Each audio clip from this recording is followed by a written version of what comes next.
विश्वामित्र का रोष वशिष्ठ जी का राजा दशरथ को समझाना।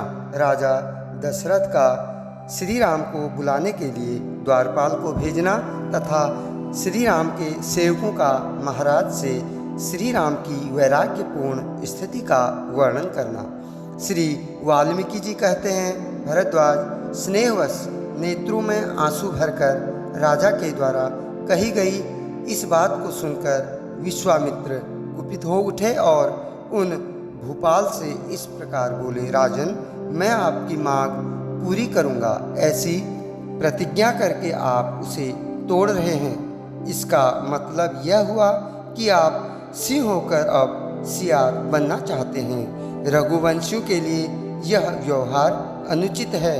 इससे तो इस कुल की मर्यादा ही उलट जाएगी। शीत रश्मि चंद्रमा से कभी उष्ण किरणें नहीं प्रकट होती। आपसे ऐसे व्यवहार की कदापि आशा नहीं की जाती थी। राजन, यदि आप अपनी प्रतिज्ञा की पूर्ति करने में असमर्थ हैं तो मैं जैसे आया था उसी तरह लौट जाऊंगा। ककुतस्थ वंशी नरेश, आप अपनी प्रतिज्ञा से भ्रष्ट होकर बंधु बांधवों के साथ सुखी होइए। महामुनि विश्वामित्र को क्रोध से आक्रांत जान उत्तम व्रत का पालन करने वाले धैर्यवान और बुद्धिमान वशिष्ठ जी बोले, राजन, आप इक्ष्वाकु कुल में साक्षात दूसरे धर्म के समान उत्पन्न हुए हैं। आप श्री राम दशरथ तीनों लोकों में सज्जनों चित्त सद्गुणों से विभूषित हैं, धैर्यवान तथा उत्तम व्रत के पालक हैं। आपको धर्म का त्याग नहीं करना चाहिए। आप धर्म और यश से संपन्न होकर ही तीनों लोकों में विख्यात हुए हैं। अपने धर्म को समझिए, उसका परित्याग न कीजिए। ये मुनि तीनों लोकों का शासन करने में समर्थ हैं। आपको इनकी आज्ञा का पालन करना चाहिए।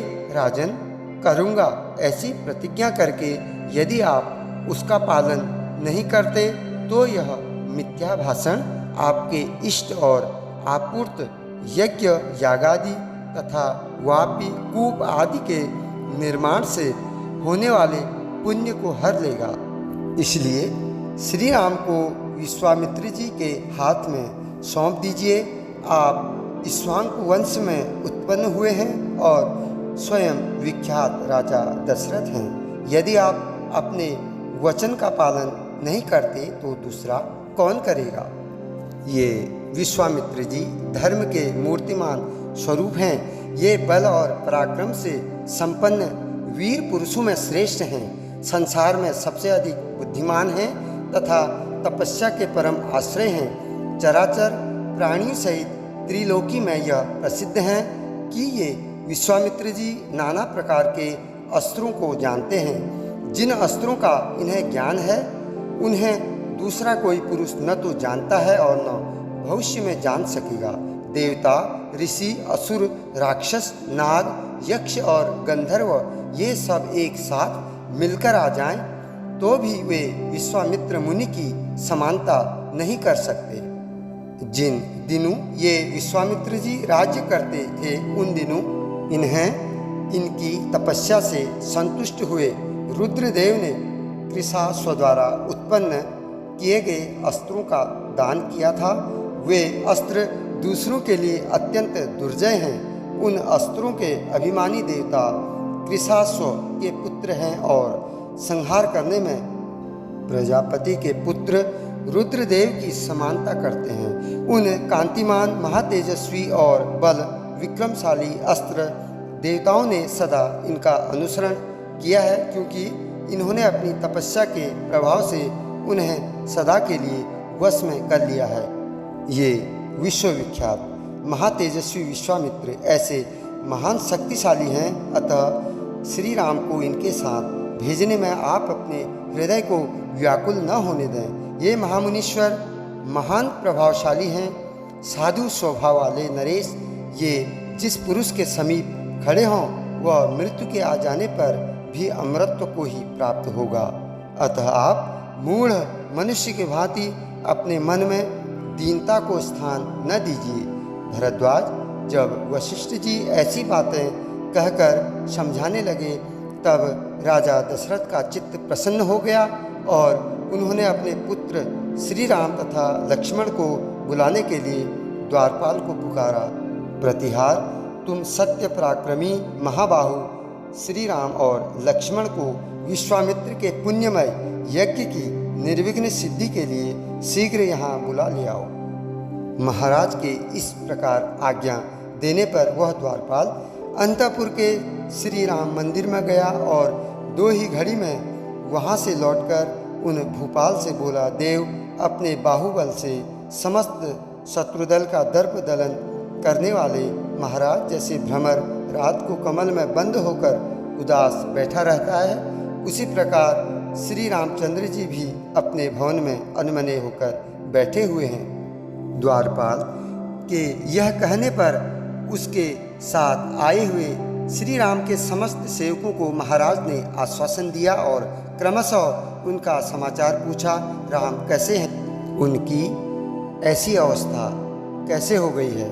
भूपाल के इस तरह पूछने पर श्री राम के सेवकों ने दुखी होकर उनसे कहा, देव आपके पुत्र श्री राम का शरीर अत्यंत कृश हो गया है। उनके खेद से हम लोग भी इतने खिन्न हो गए हैं कि हम लोगों का शरीर भी गलकर छड़ी के समान पतला हो गया है और हम किसी तरह इसे ढोए जा रहे हैं। कमल नयन श्री राम जब से ब्राह्मणों के साथ तीर्थ यात्रा से लौटकर आए हैं तभी से उनका मन बहुत उदास रहता है। जो वस्तु उपयोग में लाने के योग्य, स्वादिष्ट, सुंदर और मनोहर है, उसी से वे इस तरह खिन्न हो उठते हैं मानो उनके नेत्रों में आंसू भर आए हों। भोजन, शैया, सवारी, विलास, स्नान, आसन आदि उत्तम कार्य या वस्तु के प्रस्तुत होने पर भी वे उसका अभिनंदन नहीं करते, उसकी ओर से विरक्त हो जाते हैं। संपत्ति से, विपत्ति से, घर से अथवा विभिन्न चेष्टाओं से क्या होने जाने वाला है, क्योंकि सब कुछ मिथ्या है, यह कहकर वे चुप हो जाते हैं और अकेले बैठे रहते हैं। परिहास होने पर वे प्रसन्न नहीं होते, भोगों में उनकी आसक्ति नहीं है, किसी प्रकार के कार्यों में उनकी प्रवृत्ति नहीं होती, वे सदा मौन भाव का ही अविलंबन किए रहते हैं। एकांत में विभिन्न दिशाओं में, नदियों के तटों में, जंगलों में तथा गहन वनों में उन्हें सुख मिलता है, वहीं उनका मन लगता है। भूपाल वे पहनने के वस्त्र तथा खाने पीने की वस्तुएं न लेकर सदा उनकी ओर विमुख ही रहते हैं तथा उस विमुखता या विरक्ति के द्वारा सन्यासी या तपस्वी के आचार का अनुसरण करते हैं। जनेश्वर श्री रामचंद्र जी निर्जन स्थान में अकेले ही रहकर न कभी हंसते हैं, न गाते हैं और न रोते ही हैं। सदा पद्मासन लगाए शून्य चित्त हो केवल बैठे रहते हैं, न किसी बात का अभिमान करते हैं, न राजा होने की अभिलाषा रखते हैं, न सुख प्राप्त होने पर प्रसन्न होते हैं और न दुख मिलने पर विषाद ही करते हैं। हम नहीं समझ पाते कि वे कहाँ जाते हैं, क्या करते हैं, क्या चाहते हैं, किसका ध्यान करते हैं, कहाँ जाते हैं और किस तरह किसका अनुसरण करते हैं। वे प्रतिदिन दुबले हो रहे हैं, रोज रोज पीले पड़ते चले जा रहे हैं और नित्य प्रति उनका वैराग्य बढ़ता ही जाता है।